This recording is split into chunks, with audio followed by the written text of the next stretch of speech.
Selamat siang teman-teman semua dan selamat siang juga untuk Bu dosen. Nah, di sini kami dari kelompok 2, saya sendiri yang bernama M. Astaria Eviani. Saya Sally Octavia. Nah, di sini kami ingin mempresentasikan hasil makalah kami yang berjudul Menelaah Kurikulum 2013 Revisi.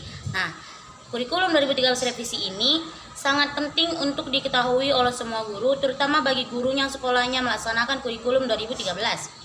Nah, setelah hasil revisi kurikulum 2013 selesai, tentunya pasti ada perubahan yang terjadi dan perubahan tersebut akan kami bacakan. Dan setelah kami ketahui bersama bahwa mulai Juni tahun 2007, kurikulum 2013 diberlakukan secara nasional. Nah, apa aja perubahannya? Berdasarkan informasi yang kami kutip dari salah satu posting forum guru Indonesia, berikut adalah hasil pelatihan yang perlu disampaikan kepada guru Indonesia. Nama kurikulum tidak berubah menjadi berlaku secara nasional.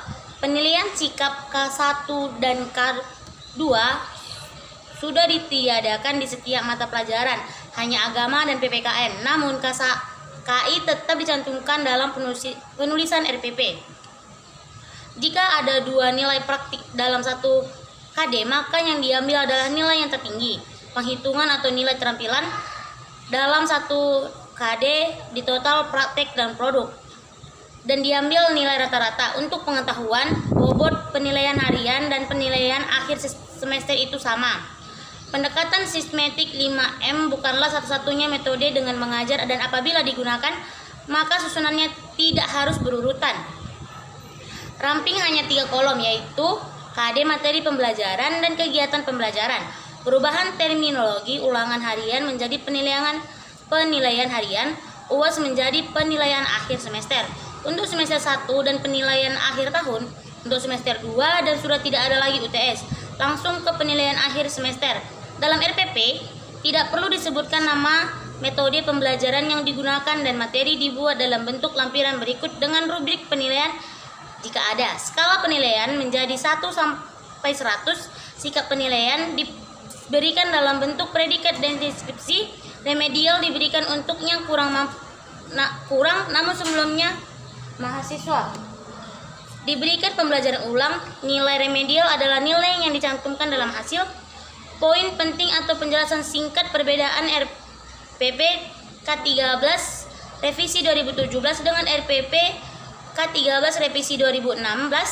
Kurikulum 2013 telah sudah direvisi lagi untuk tahun 2017. Revisi K13 tahun 2017 tidak berlaku signifikan, namun perubahan difokuskan untuk meningkatkan hubungan atau keterkaitan antara kompetensi inti atau KI dan kompetensi dasar atau KD.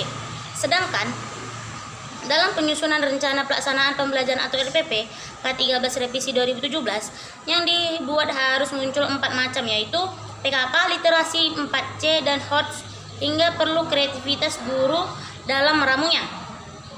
Perbaikan atau revisi kurikulum 2013 tahun 2017 adalah sebagai berikut.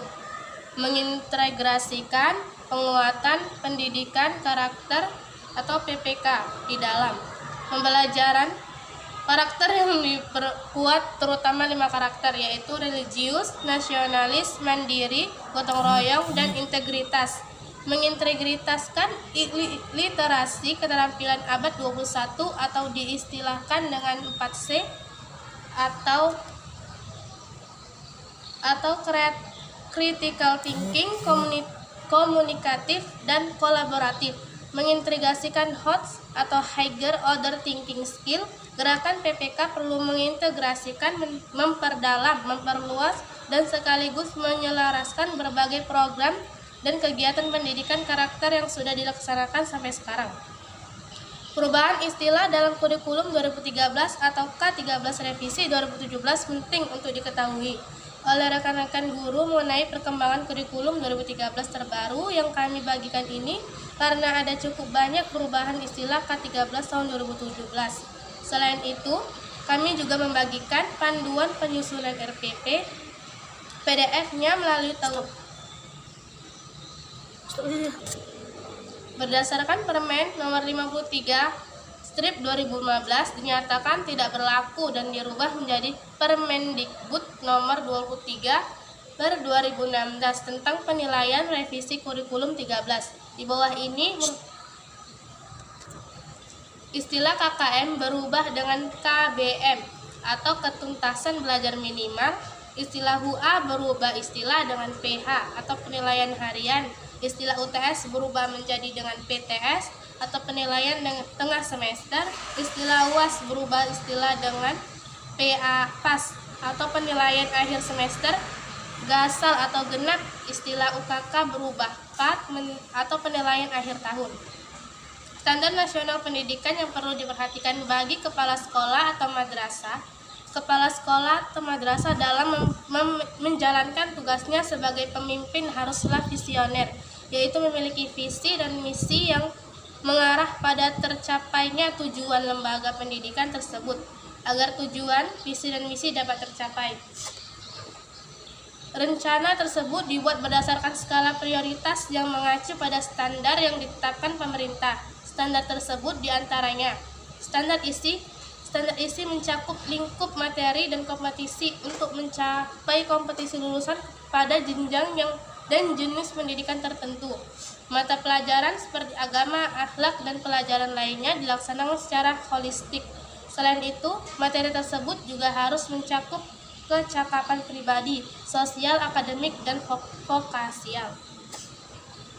Masyarakat standar proses harus mampu menyusun rencana pola proses pembelajaran secara interaktif, inspiratif, kreatif, memotivasi, dan menumbuhkan kemandirian bakat peserta didik.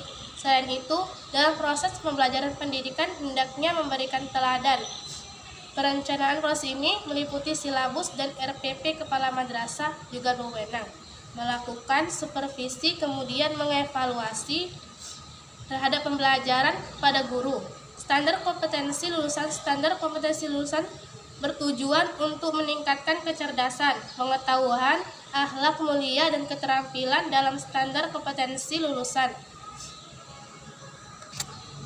Setiap siswa memiliki semua rekaman kegiatan berupa portofolio yang dibuat oleh siswa sendiri sebagai fasilitatif utama penilaian. Ekstrakurikuler pramuka akan menjadi wajib pada semua jenjang pendidikan dasar sampai menengah. Nah, kesimpulannya, pertama, perbedaannya mendasar antara kurikulum tingkat satuan pendidikan dan kurikulum 2013 terletak pada prinsip dan karakteristiknya. Pada prinsip KTSP dengan kurikulum tingkat satuan pendidikan berdasarkan pada 7 prinsip, yaitu berpusat pada potensi, perkembangan kebutuhan, dan kepentingan terhadap perkembangan ilmu pengetahuan, teknologi, dan seni, relevan dengan kebutuhan menyeluruh dan berkesinambungan, belajar sepanjang hayat, seimbang antara kepentingan nasional dan kepentingan daerah. Sedangkan kurikulum 2013, prinsip-prinsip yang dijadikan pedoman dalam pengembangan kurikulum ini terdiri atas peningkatan iman, takwa, dan akhlak mulia, kebutuhan kompetensi masa depan, peningkatan potensi kecerdasan dan minat sesuai dengan tingkat pengembangan dan kemampuan peserta didik, keragaman potensi dan karakteristik daerah dan lingkungan, dan tuntutan kerja. Sedangkan persamaan yang penulis temukan dalam implementasi kurikulum KTSP dengan kurikulum 2013 di satuan pendidikan yang penulis teliti antara lain sama-sama mengukur kompetensi, pengetahuan, keterampilan, dan sikap, sama-sama memiliki tujuan agar siswa aktif, kreatif, dan mandiri dalam belajar, sama-sama guru kreatif dalam mengajar, dan persamaan yang mendasar dalam proses implementasi kurikulum KTSP dengan kurikulum 2013 sama-sama menitik beratkan pada siswa dan teknik pembelajarannya.